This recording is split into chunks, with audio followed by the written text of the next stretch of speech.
Assalamu alaikum bandiraɓe, mi salmini moni kala inde mum e yettode mum. Min ko Maymouna Ba Birhim, présidente Agifor Mouhamadou Hunare.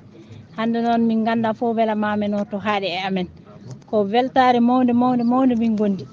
Min mbi on Ndiaye min mbi kadi kaw Abdoulaye walla Ndiaye yo faam ko nelno musidɗo makko Elhaji Abou Ndiaye ko yettima kadi mankani.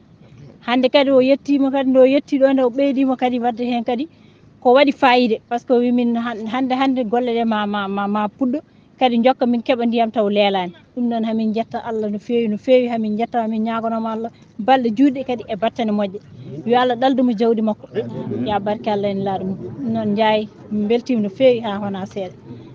Bandiraɓe fof ɓe jarnima Hunare fof jarnima.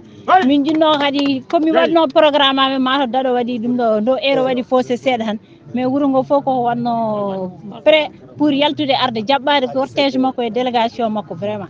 Ɗum noon ko weltanade Allah hande weltanade mo.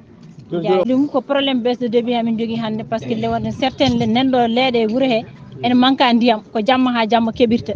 Joni o régli probléme o ne wayno hankkadi ɓen kam ma certe ɗeɗon caɗele. Ɗum noon ko yettere Allah no fewi vraiment min mbima Ndiaye vraiment Ndiaye min ngala gable makko min jarama no fewi. e moƴƴi en kadi en beltima no fewi nde tawno fandare ka Abdoulaye Wole Ndiaye ko ittidi yimɓe caɗele.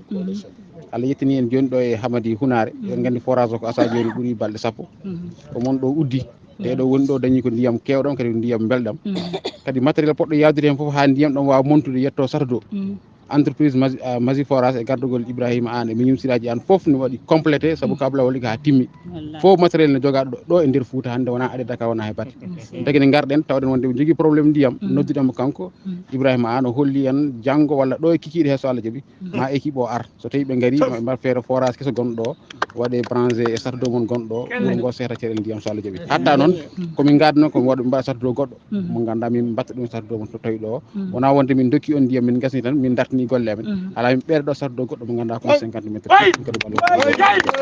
min calmini on kadi min beltima no fewi e jaɓɓugal ngal en timmi min tawima ɗon en président to min tawi ɗo imam wuuro ngo wadde ala ko heddi min tawi ɓuuro ngo foof min beltima no fewi ko heddi ko ɓeydanomo duwaw tan Allah jarama noon jarama machallah.